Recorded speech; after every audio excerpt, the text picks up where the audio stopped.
इन तमाम सेंटेंसेस को नेगेटिव और इंट्रोगेटिव में चेंज कर दे, जैसे कि I am taking the class, I am not taking the class, am I taking the class, am I not taking the class.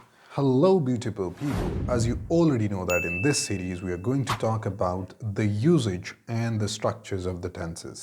So in today's video we will be looking at the usage of the present progressive or the present continuous tense. So without further delay, let's dive into the topic.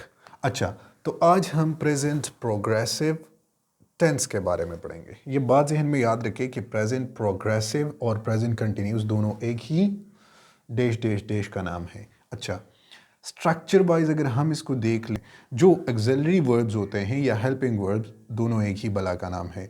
सो वो हमारे पास depend करता है subject के ऊपर. तो अगर subject singular होगा, यहाँ पे देख लीजिएगा, ही शी इट, या फिर अगर कोई सिंगुलर नाउन होगा तो उसके बाद हमने इज़ का इस्तेमाल करना है. अगर सब्जेक्ट में हमारे पास आई होगा तो उसके बाद हमने एम का इस्तेमाल करना है.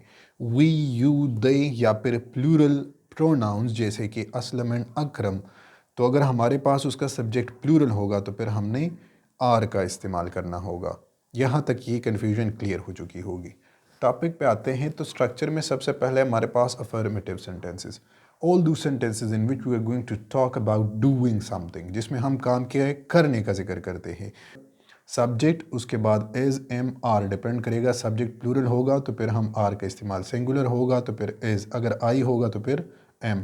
इसी तरह से वर्ब के फर्स्ट फॉर्म के साथ हम आई एन जी लगाएंगे, जिसको हम प्रेजेंट पार्टिसिपल भी कहते हैं. उसके बाद हमारे पास होगा ऑब्जेक्ट.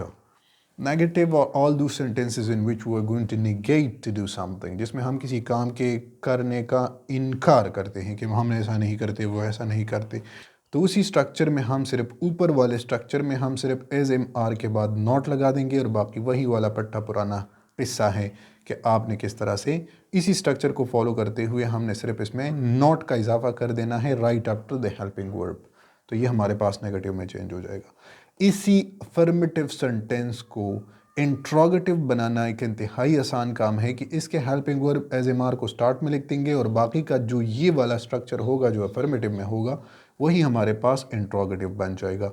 तो सिंपली आपने हेल्पिंग वर्ब को एज एम आर को स्टार्ट में लिख देना है. Usages number 1, ongoing action, वो तमाम एक्टिविटीज़ जो हमारे बोलने के वक्त जारी हालत में होंगे उसके लिए प्रेजेंट कंटिन्यूअस टेंस का इस्तेमाल करेंगे. जैसे कि अगर बारिश हो रही है तो हम कहेंगे कि इट इज़ रेनिंग, और हमारे बोलते वक्त वो चीज़ जारी हालत में होगी तो उसके लिए प्रेजेंट कंटिन्यूअस टेंस का इस्तेमाल करेंगे.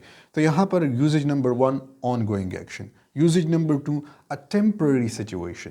टेम्पररी सिचुएशन का मतलब ये है कि अगर आप आर्जी तौर पर कोई काम कर रहे हैं या for short period of time कर रहे हैं, उसके लिए भी आपने प्रेजेंट कंटिन्यूअस टेंस का इस्तेमाल करना है. थर्ड नंबर पे हमारे पास आता है चेंजिंग सिचुएशन, जो वक्त के साथ साथ चीज़ बदलती है, हालात बदलते हैं, मामलात बदलते हैं. तो वक्त के गुजरने के साथ साथ जो चीज़ें बदलती रहती हैं गिरगिट की तरह, उसके लिए भी हम प्रेजेंट कंटिन्यूअस टेंस का इस्तेमाल करते हैं. यूजेज नंबर 1 पे एग्जाम्पल नंबर 1 को देख लीजिएगा. यहाँ पर ये इस यूजेज को रिप्रेजेंट करता है. For example, I am taking the class right now, इस वक्त मैं क्लास ले रहा हूँ. तो आई के साथ हमने क्या लगा दिया, आई के साथ हमने हेल्पिंग वर्ब एम को, फिर उसके बाद प्रेजेंट पार्टिसिपल यानी कि वर्ब के फर्स्ट फॉर्म के साथ आई एन जी, और फिर उसके बाद हमारे पास क्या होगा, object. So I am taking the class, ये यूजेज नंबर 1 यानी कि ऑन गोइंग एक्शन. अब टेम्पररी सिचुएशन के लिए इसका यूज़ ये होगा कि she is working on a project this week, तो वो सिर्फ इसी हफ्ते उस प्रोजेक्ट पे काम कर रही हैं. हो सकता है नेक्स्ट वीक उसका कोई और काम हो सकता है. ठीक है, तो ये कंसेप्ट समझ ले कि वक्ती तौर पर, आर्जी तौर पर वो अगर उस चीज़ में हैं तो उसके लिए भी हम प्रेजेंट कंटिन्यूअस टेंस का इस्तेमाल कर सकते हैं. हमने पिछले टेंस में हमने बनाया था कि वो हमारे पास परमानेंट स्टेट को शो करती हैं, तो यहाँ पर ये हमारे पास टेम्परेरी स्टेट को शो कर रही हैं. अच्छा, चेंजिंग सिचुएशन का मतलब ये है कि the weather is getting warmer, मैंने कि हालात बदलते रहते हैं, मौसम गर्म होता जा रहा है. इसके लिए हम प्रेजेंट कंटिन्यूअस टेंस का इस्तेमाल करते हैं. होपफुली यहाँ तक ये टॉपिक आपको समझ में आ चुका होगा. आपके प्रैक्टिस के लिए ये है कि आप इन्हीं स्ट्रक्चर को देखते हुए इन तमाम सेंटेंसेस को नेगेटिव और इंट्रोगेटिव में चेंज कर दे, जैसे कि I am taking the class, I am not taking the class, am I taking the class, am I not taking the class. Hopefully you got it. If you still have any kind of confusion, feel free to ask me in the comment section.